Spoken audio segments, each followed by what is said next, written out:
Selamat datang di kota Semarang. Kota pesisir yang kaya akan sejarah dan budaya.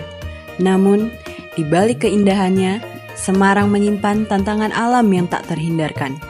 Banjirop, fenomena naiknya permukaan air laut ini semakin sering menghampiri, mengancam aktivitas sehari-hari dan perekonomian warga. Video ini hadir sebagai panduan komprehensif untuk memahami, mengantisipasi, dan melakukan mitigasi bencana banjirop di kota Semarang. Banjir merendam kawasan pelabuhan Tanjung Mas, Semarang, Jawa Tengah dengan ketinggiannya mencapai 1 meter.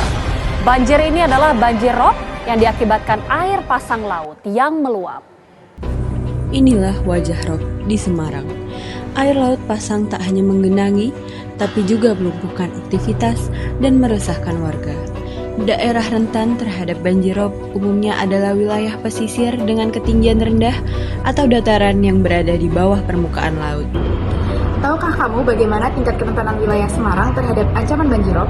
Berdasarkan klasifikasi ancaman banjir dari PKBNPB nomor 2 tahun 2012, ancaman banjir dibagi menjadi 3, yaitu rendah dengan ketinggian kurang dari 0,75 meter, sedang antara ketinggian 0,75 meter hingga 1,5 meter, dan tinggi dengan ketinggian lebih dari 1,5 meter. Berikut adalah beberapa daerah yang sering terdampak banjirop di Semarang. Antara lain adalah sekitar pantai, muara sungai, dan wilayah dengan ketinggian tanah rendah lainnya. Berdasarkan perhitungan yang telah dilakukan, dapat ditemukan pemetaan kerentanan banjirop. Melalui pemetaan ini, didapatkan informasi penting mengenai wilayah-wilayah di Semarang yang paling beresiko.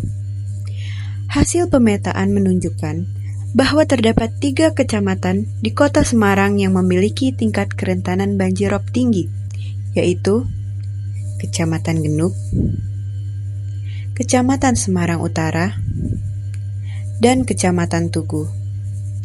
Selain itu, terdapat 5 kecamatan lainnya yang memiliki tingkat kerentanan banjirop sedang, meliputi Kecamatan Semarang Barat, Kecamatan Semarang Tengah, Kecamatan Semarang Timur, Kecamatan Gayam Sari, dan Kecamatan Pedurungan.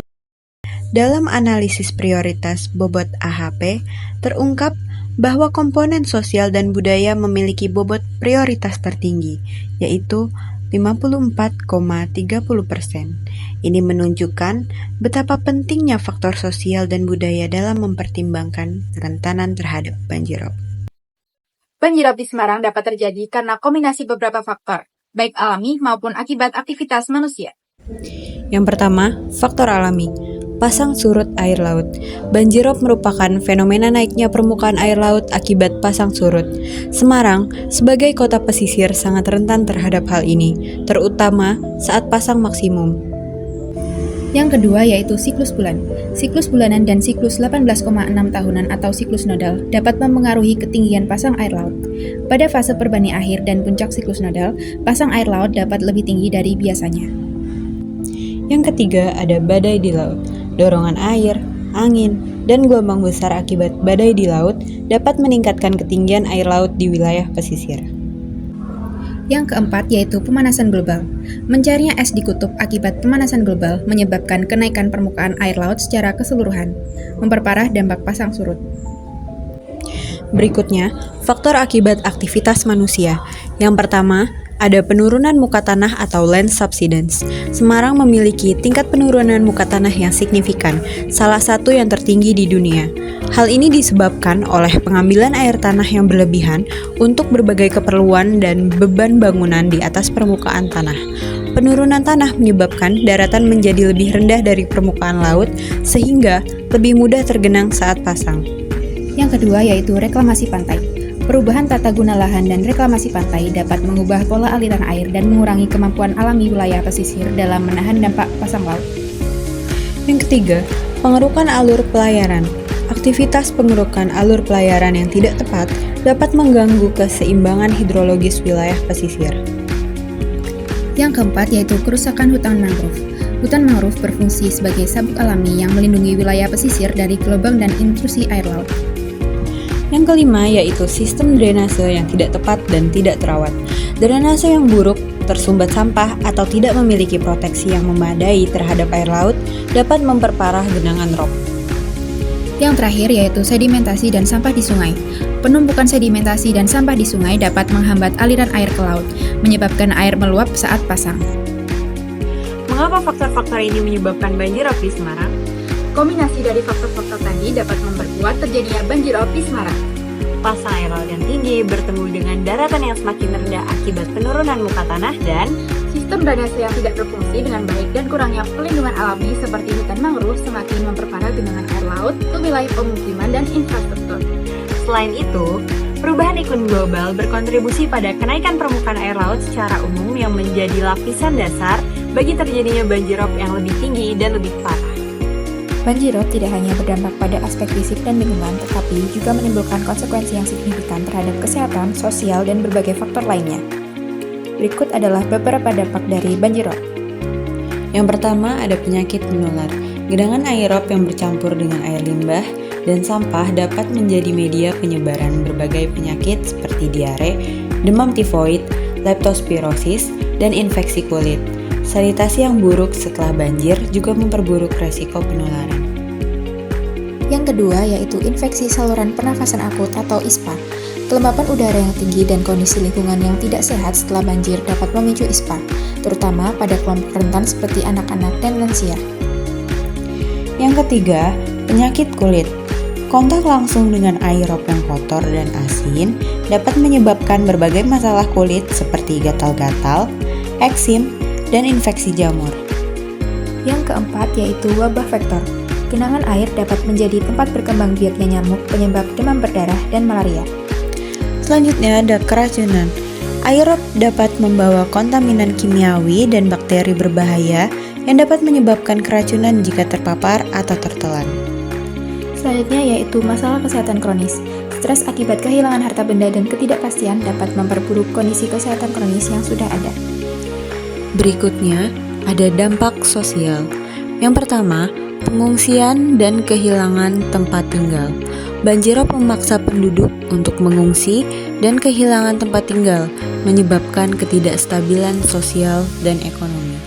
Yang kedua yaitu gangguan aktivitas sehari-hari. Banjir mengganggu aktivitas rutin seperti sekolah, bekerja, dan beribadah.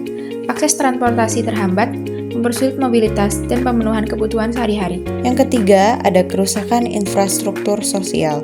Fasilitas umum seperti sekolah, rumah sakit, dan tempat ibadah dapat rusak akibat banjir, serta mengganggu pelayanan sosial bagi masyarakat.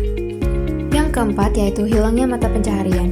Banjir rob dapat merusak lahan pertanian, tambak, dan usaha kecil, menyebabkan hilangnya mata pencaharian dan meningkatkan angka pengangguran. Yang kelima, ada ketidakamanan dan kriminalitas. Dalam kondisi pasca bencana, potensi jadinya tindak kriminalitas dan penjarahan dapat meningkat. Yang keenam yaitu kerusakan lingkungan. Banjir rob dapat mencemari sumber air bersih, merusak ekosistem pesisir seperti hutan mangrove dan terumbu karang, serta menyebabkan erosi dan sedimentasi. Mitigasi yang pertama adalah pengendalian penurunan muka tanah atau land subsidence. Untuk mengurangi eksploitasi air tanah secara berlebihan, melalui regulasi yang ketat, mencari sumber air alternatif, dan menerapkan sistem daur ulang air. Yang kedua yaitu pengelolaan tata ruang wilayah pesisir yang berkelanjutan. Menetapkan zonasi yang jelas untuk berbagai kegiatan di wilayah pesisir dengan mempertimbangkan resiko banjir rob, membatasi pembangunan di area rawan dan mendorong pembangunan dengan adaptasi terhadap rob. Selanjutnya, konservasi dan rehabilitasi ekosistem mangrove. Menanam kembali dan melindungi hutan mangrove sebagai pelindung alami pantai dari gelombang dan intrusi air laut.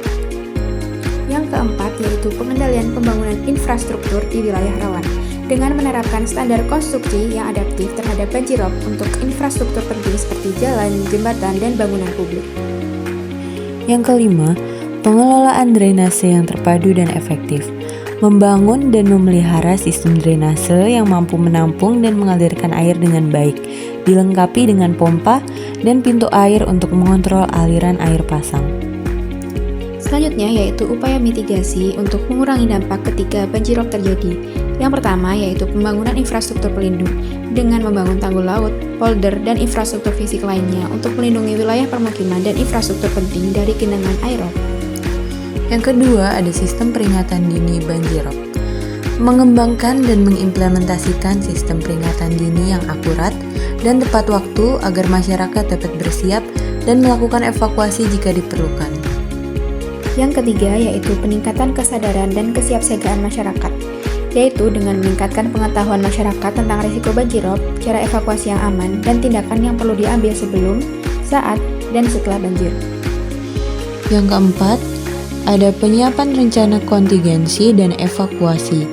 Menyusun rencana kontingensi yang jelas, termasuk jalur evakuasi, lokasi pengungsian, dan pembagian tugas antar instansi terkait.